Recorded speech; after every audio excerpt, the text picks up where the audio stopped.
नमस्कार दोस्तों, एस्ट्रो मनन में आपका स्वागत है। मैं अशोक अग्रवाल। आज आपके सामने जो विषय लेके आया हूँ वो है सूर्य खाना नंबर 5। लाल किताब में सूर्य खाना नंबर 5 में जब होता है तो उसके क्या शुभ और अशुभ परिणाम हो सकते हैं, इसकी हम चर्चा करेंगे। लाल किताब में जैसे हम देखते हैं कि ये काल पुरुष के हिसाब से ग्रहों की व्यवस्था करता है। लगन कुंडली में कोई भी हो, यहाँ पे मेष लगन ही माना जाता है। यानी कि यहाँ पे राशियाँ, घर फिक्स हैं, पहला घर, दूसरा घर, तीसरा घर, और राशियाँ भी फिक्स हैं। और उसके जो भी घर जहाँ पे बैठा होता है, जो ग्रह बैठा होता है, उस घर में बैठे उस ग्रह को कहते हैं कि इस खाना नंबर 5 में सूर्य बैठा है। राशि वहाँ काल पुरुष की सिंह राशि गिनी जाएगी। ये एक लाल किताब की अपनी उनकी एक व्यवस्था है और बिल्कुल सटीक इससे बैठता है। इसमें किसी प्रकार का भी कोई जो फलादेश है वो बहुत ही अच्छे इसके परिणाम आते हैं, जो हमारा अनुभव है। तो आज का जो टॉपिक है वो है सूर्य खाना नंबर 5 लाल किताब में। 1941 की किताब में पंडित ने जो लिखा है, इसकी शुरुआत की है कि ये भादों महीने का सूर्य है। जब सूर्य सिंह राशि में होता है तब भादों का महीना होता है। इन्होंने पंडित ने सूर्य को लेके पहले घर से आखिर तक बैसाख, जेठ, आषाढ़, सावन, भादों, इस प्रकार सूर्य की जहाँ पे गणना की है। और जिस महीने में जिस राशि पे सूर्य होता है वो उसी प्रकार से फल देता है जैसे कि उस राशि में उस वक्त विचरण कर रहा होता है। उसकी चमक और उसकी तेजी कुंडली में वैसे ही प्रभावित करती है व्यक्ति को। जैसे खाना नंबर 5 में भादों का सूर्य है ये, तो भादों में आपने देखा होगा कि सूर्य में बहुत तेजी होती है और तेजी के साथ हुमस बहुत होती है। तो पहले तो कहते थे या मारे साझी का काम या मारे भादों की घाम। घाम का मतलब हुमस, ह्यूमिडिटी इतनी होती है, इतनी ह्यूमिडिटी होती है कि आदमी को, और ह्यूमिडिटी ज़्यादा हो, टेम्परेचर कम भी हो तो बर्दाश्त करनी मुश्किल होती है। इसलिए जो सूर्य का तेज पूरा होता है और तपिश पूरी, तपिश का मतलब ह्यूमिडिटी के कारण इसका तेज सहना बहुत मुश्किल होता है। और ये जिस महीने में होता है सूर्य, जैसे सिंह राशि में है, तो जब ये वापस सिंह राशि में आता है या जब भी ये वर्षफल में जिस खाने में होता है उस खाने में, उस महीने में, देसी महीनों से, अगर खाना नंबर वर्षफल है आपका, खाना नंबर में दो में आया है तो ज्येष्ठ के महीने में ये इवेंटफुल हो जाता है कि उस महीने में, या तीसरे में आया तो आषाढ़ में, पंचम में आया तो भादों में, चौथे में आया तो सावन में, तो ये अपना विशेष फल प्रकट करता है। तो लाल किताब में सूर्य का महीनों के साथ बहुत ताल्लुक है और उन्होंने अपने हर एक खानावार सूर्य की व्याख्या की है कि इस महीने में होकर ये किस प्रकार का काम करेगा। तो यहाँ पे ये भादों के सूर्य का काम करता है, जहाँ तेजी भी बहुत है और हुमस यानी कि आर्द्रता भी बहुत है, ह्यूमिडिटी भी बहुत है, जो कि कई बार बर्दाश्त से काम होती है। इसे दो धारी तलवार कहते हैं वो, कि दो धारी तलवार बन जाती है। अगर आदमी सूर्य की तेजी यानी कि साफ दिल का आदमी हो तो उसके लिए सब कुछ उत्तम होगा, कुदरत उसकी मदद करने लग जाती है। मगर अगर वो ईर्ष्या से फूका हुआ हो, यानी कि ईर्ष्या करने वाला आदमी हो, कंपटीशन करे कोई बात नहीं, कंपटीशन प्रतियोगिता करना अच्छा है, मगर अगर ईर्ष्या करता है तो वो मन ही मन जलता रहेगा, जैसे हुमस में आदमी जलता है। ये सूर्य का प्रभाव बता रहे हैं पंडित जी कि जैसे सूर्य से वो जलता है हुमस से, इस प्रकार वो आदमी जलता होगा और उसका हाल ऐसा होगा जैसे किसी भेड़ को भेड़िए ने पकड़ लिया हो, ना तो वो छूट सकती है और डरती भी है। इस प्रकार ये सूर्य दो धारी तलवार का यहाँ काम करता है। 5वां घर संतान का है और यहाँ का सूर्य की अपनी राशि है, सूर्य का पक्का घर है और बृहस्पति यहाँ का सिग्निफिकेटर है। बृहस्पति का भी, क्योंकि संतान का कारक है, बृहस्पति को भी कभी ये पक्का घर माना गया है। इस घर में कोई ग्रह नीच या उच्च नहीं होता, क्योंकि सूर्य आत्मा का ग्रह है। आत्मा निर्लिप्त रहती है, आत्मा किसी को उच्च नीच नहीं करती। इस प्रकार इस राशि में ना कोई ग्रह उच्च होता है ना नीच होता है। इस राशि में जो भी ग्रह आता है वो सूर्य का प्रभाव लिए, बृहस्पति का प्रभाव लिए आता है। और 5वें घर से हम संतान को भी देखते हैं, तो संतान के लिए कारक ग्रह जो केतु है, तो केतु की भी स्थिति देखने से हमें इस घर की पूरी जो नॉलेज है वो मिल जाती है कि ये घर किस प्रकार काम कर रहा है, या सूर्य यहाँ खाना नंबर 5 में कैसा काम कर रहा है, यानी कि बृहस्पति की हालत कैसी है और केतु की हालत कैसी है। 5वां घर औलाद का होता है, तो इसलिए 5वें घर में सूर्य हो तो औलाद के पैदा होते ही हर प्रकार की इंसान को उन्नति शुरू हो जाती है। बल्कि जब भी उसके घर में गर्भ में संतान आती है, तभी से जो व्यक्ति का जीवन है वो उन्नति की तरफ शुरू हो जाता है। खाना नंबर 5 में सूर्य हो, ये खाना नंबर 5 पूर्व की दीवार है वास्तु के हिसाब से। तो अगर पूर्व की दीवार के साथ रसोई बनाई जाए, यानी कि अगर पूर्वी दिशा में खाना नंबर 5 में सूर्य हो और आप पूर्वी दिशा में रसोई बनाते हैं, तो क्योंकि रसोई मंगल होती है तो मंगल इसका अति मित्र है, इसलिए वो जो रसोई बनाना है वो वास्तु के हिसाब से खाना नंबर 5 वाले सूर्य के लिए बहुत उन्नतिदायक रहती है। घर नंबर 5 का सूर्य है, ये परिवार की भी तरक्की करता है और संतान की भी तरक्की करता है। ऐसा गृहस्थ होता है जो अपने संतान की और अपने परिवार के सदस्यों की पालना करता है और उनकी उन्नति में सहायक होता है।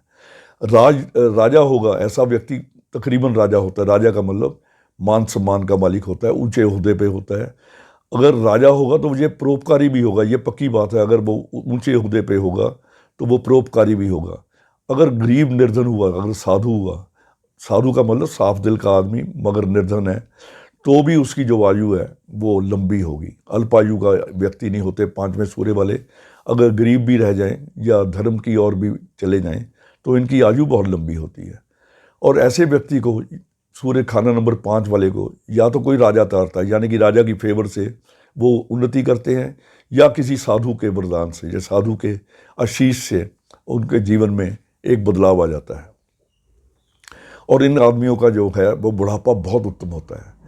अगर सूर्य खाना नंबर 5 में हो, मंगल खाना नंबर 1, 8, यानी कि अपने घरों में एक में हो या 8 में हो, बुध 3 या 6 में हो, बुध अपने घरों में हो यानी कि 3 या 6 में हो, शुक्र 2 या 7 में हो, शुक्र अपने घरों में हो, और पापी ग्रह अगर 9, 11 में बैठे हो, राहु केतु शनि, राहु केतु शनि, तीनों को पापी टोला कहा गया है, पापी ग्रहों की संज्ञा दी गई है। खाना नंबर 5 में अगर ये तीनों ग्रह भी खाना नंबर 9 में हो तो वो शुभ फल देते हैं। ऐसे व्यक्ति का बुढ़ापा बहुत उत्तम होता है। और हर एक आदमी को, और ऐसे आदमी समदृष्टि रखते हैं। समदृष्टि का मतलब उनके घर में 2 विपरीत स्वभाव वाले आदमी भी आराम से रह सकते हैं। यानी कि वो कहता है आग और जल दोनों को इकट्ठा रखने की शक्ति का मालिक होता है ऐसा व्यक्ति।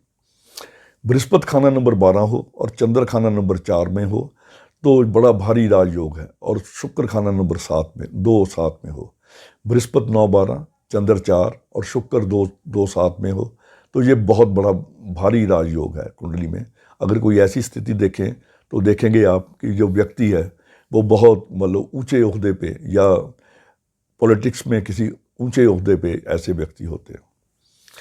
शनि खाना नंबर 11 में हो, सूर्य और शनि का झगड़ा रहता है आपस में। अब 5 में शनि, 11 में इनकी 50% दृष्टि रहती है, तो इसमें इनका झगड़ा रहता है। मगर सूर्य खाना नंबर 5 में हो और शनि खाना नंबर 11 में हो, यहाँ पे ग्रामर का उन्होंने ये विवरण दिया है, सूर्य पहले हो और शनि को देखे तो शुक्र खराब हो जाता है।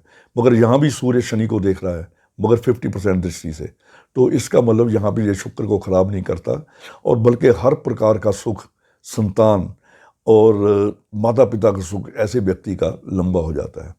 पंडित ने 1941 वाली किताब में लिखा है, जब इकलौता लड़का, लाल मुंह वाला बंदर, यहाँ पे अगर शनि 11 में हो और इंसान को कोई मतलब दिक्कत आ रही हो तो उसमें लाल मुंह वाले बंदर जो होते हैं उनकी सेवा करनी। यानी कि कोई चिड़ियाघर में कभी जाओ या कहीं जैसे मंदिरों के आसपास या कहीं जहाँ भी बंदरों की अवेलेबिलिटी हो तो बंदरों को गुड़ चना देने से ये जो सूर्य 5 और शनि 11 में अगर कोई दिक्कत अगर आती नहीं है, अगर आती हो तो बंदर के उपाय से या ये बंदर का उपाय करने से, क्योंकि सूर्य यहाँ ग्रह फल का होता है, जो भी ग्रह फल का होता है, कोई पक्के घर में होता है, उसका कोई उपाय नहीं होता।